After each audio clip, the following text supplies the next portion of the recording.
Sabbe satta bhavantu sukhitatta bhavantu sukhitatta. So where does that leave us with dependent origination? Well, it leaves us with an understanding of the process of manifestation. But now, what about the second verse of the 3 verses? Well, the extinction of causes is simply the same process of becoming in reverse. All right? Let's take a look at suffering. Why is there suffering? Well, the Buddha says there's 2 causes of suffering. One is when we get what we don't want, or we don't get what we want. And the other is when we have what we want and it goes away. So this kind of suffering is embedded in the very nature of existence, because all existence is temporary. All existence is unsatisfactory because it's temporary. And because it's temporary and unsatisfactory, it can't be self, because self has to be, or at least seem to be, permanent and enjoyable. So, this is the universe we live in, folks, and we can't change that. But we expend a great deal of effort trying to. Of course, this is all wasted. And this is a great cause of suffering in itself. See? Ignorance, one of the forms of ignorance, trying to find beauty in the ugly. Trying to find fulfillment in a world that is temporary. Whatever you have is going to go away. Whatever you are is going to go away. So best not to be too attached to it. That doesn't mean we can't enjoy it. That doesn't mean that we should starve ourselves or beat ourselves up in some way. That's not a reason to be mean to ourselves or to others. It's just the way it is. It's the Dhamma. It's the way it is. And why is it the way it is? Because everything that is, everything that has being is basically fabricated. It's a compounded existence. It's composed of several elements and stuff lumped together into a shape, a form, and given a name. That's all. And when that configuration of elements adjusts itself into some other form, then that name no longer applies, and the thing goes away. That's just the way it is, and that's why it is the way it is. And now the third aspect of Dhamma is, what can we do about it? Well, okay, if suffering is all these things, we want to get rid of suffering, or at least we want to reduce it. What is the one thing without which suffering, death, old age, disease, decay, and so on cannot exist? The Buddha looked at this very carefully, and he realized that one thing, the one cause of all suffering, of all decay and death, is birth. If no one was ever born, or nothing was ever born, or brought into existence, then there would be no death. There would be no going out of existence. Without birth, there's no need for death, no possibility for it. So if you want to stop death, fine, very noble idea. Stop birth. And then he looked at birth itself, and he said, well, what would have to stop in order for birth not to exist? And of course the answer is becoming. The gestation that leads to the immersion of a phenomenon into the public space of existence is preceded by becoming every single time. Nothing just pops out of nowhere. There's some process that brings it into existence. Without that process, nothing comes out. Nothing is born. So you want to stop suffering? Stop birth. You want to stop birth? Stop becoming. You want to stop becoming. We have to look and find the one thing that, if that was gone, becoming would also be gone. And that, of course, is clinging. Becoming happens because we cling to a certain type of being, a certain type of name and form, and we assert it again and again and again and again. Clinging, clinging, clinging. Huh? Holding on, attachment. And that means we do it as a habit. We come back to it again and again.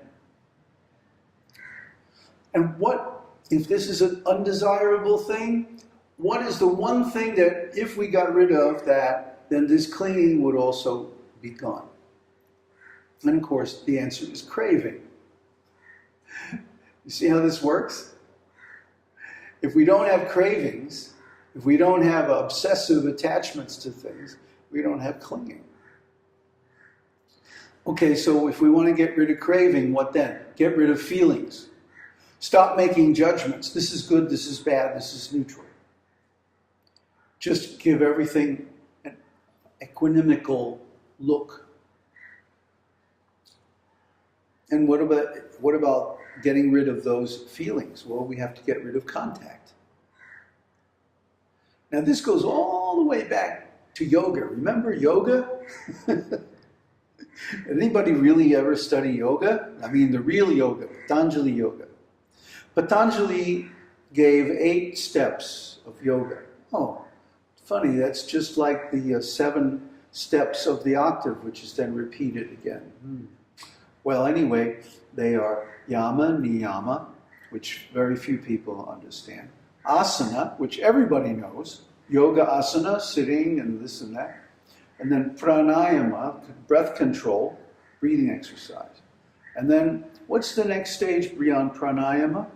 Pratyahara. Pratyahara means withdrawal of the senses from their objects. In other words, stopping contact. So, one of the stages of the yoga system is very similar to this stage on the reverse flow of paticca samuppada. The withdrawal of the senses from their objects. This is just exactly the same thing as getting rid of contact. How do we get rid of contact? We get rid of the 6 sense bases. The 6 sense bases, the body and the mind. The quality of the senses determines the quality of consciousness, the quality of existence that one experiences in life. So, if we want to get rid of the problems caused by the 6 senses, what do we have to do? Get rid of name and form. And what is the one thing without which name and form cannot exist? Consciousness. Now, according to the Buddha, there are 6 types of consciousness. Then they're the same as the 6 sense bases.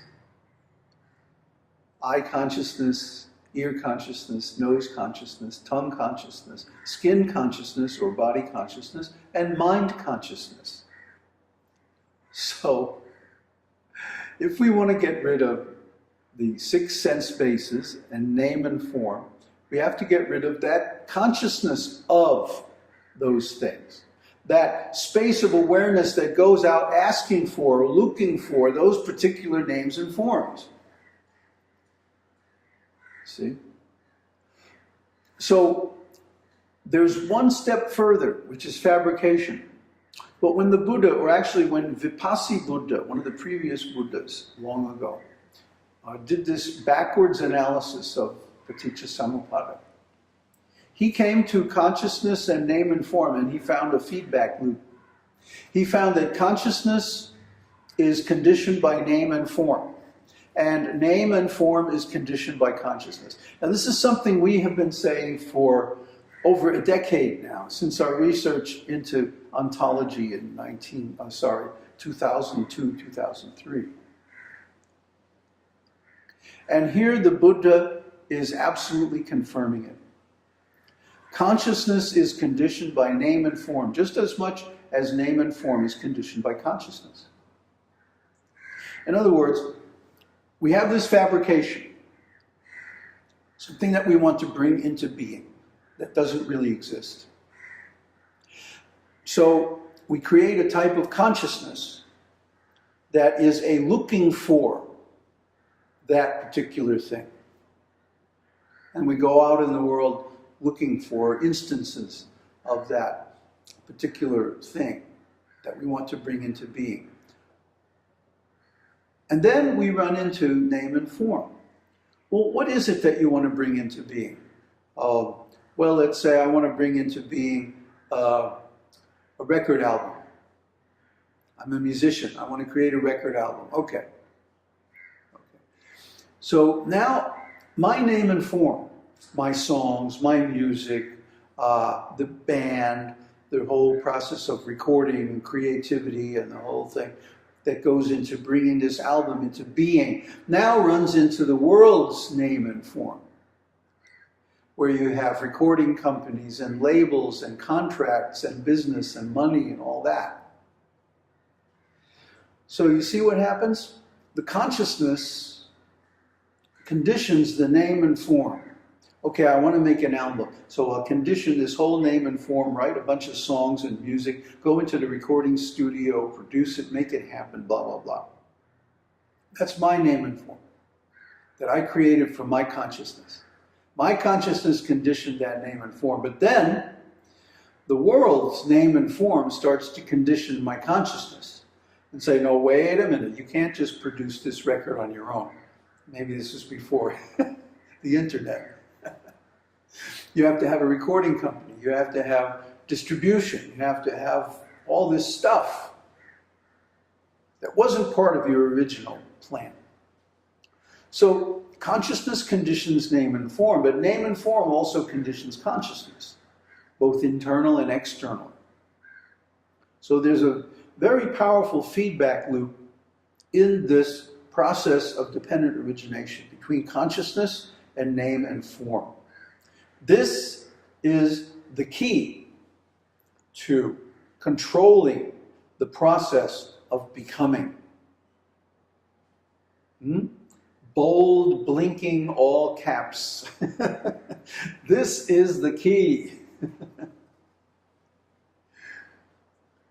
So we're going to be going very deeply into this understanding of name and form and consciousness, because this is the most sensitive point in the process of becoming. Let's say I want to plant a tree. So I have a seed, let's say a little acorn or something, and I plant the acorn in the ground. After some time it comes up, and it's a little tiny sapling. Now let's say I want to do something weird, like have a tree with a knot or loop in it.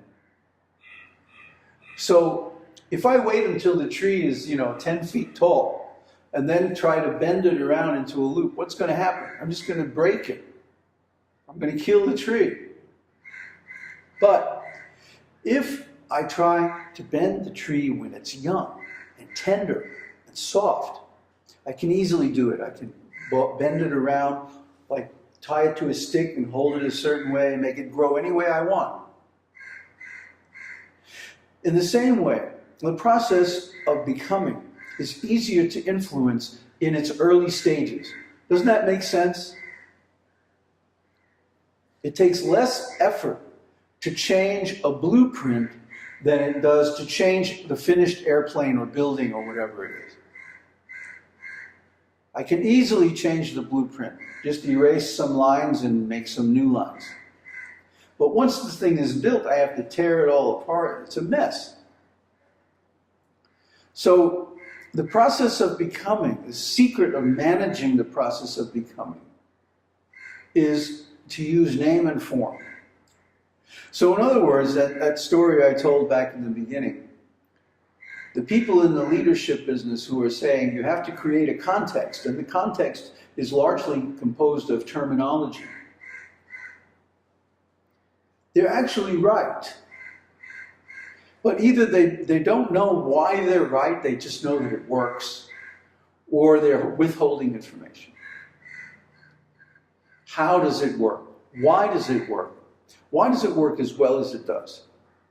Well, the answer is this process of dependent origination, the process of becoming. Now, a lot of people don't like the process of becoming because it starts from ignorance. And they think fabrication is just the greatest thing in the world.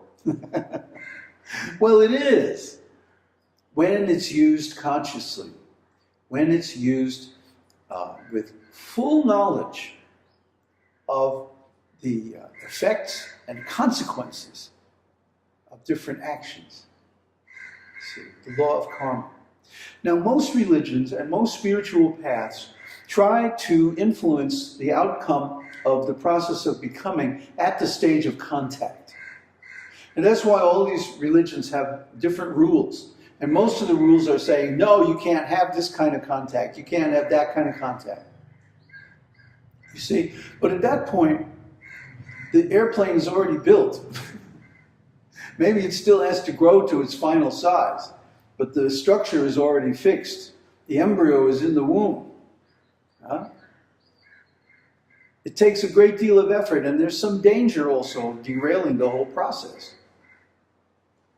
So you don't want to try to meddle with the process of becoming at the later stages of contact and feelings and cravings and all of this. Trying to stop a craving is almost impossible, as every New Year resolution failure points out. So what you want to do is to design the whole process of becoming from the beginning, from the stage of fabrication, to be in line with universal law. Instead of using the process of dependent origination to create an ego and a self that blocks the flow of energy and creates all these vortexes and locations and stuff, we'll get into all the details of how this works on a subatomic level in later issues. But I'm trying to give you the overview now. Instead of trying to get into all the nuts and bolts of something that's already built, why not design it from the beginning to be consonant with universal law? This is the Eightfold Path. The Eightfold Path, the Buddha admitted, when he was questioned about it, that the Eightfold Path is a fabrication. But it's a fabrication that begins on a much higher level, an octave higher than the type of fabrication we're talking about in dependent origination. Because once you get down through all the red blocks and you have mastered the process completely to the point where you can have any kind of being you want, then you're at that first green stage, conviction. Once you know for yourself and have personal experience that this process works and is effective, then the whole rest of the Eightfold Path opens up, and you start to see how practical it really is. Sabbe satta bhavantu sukhitatta bhavantu sukhitatta.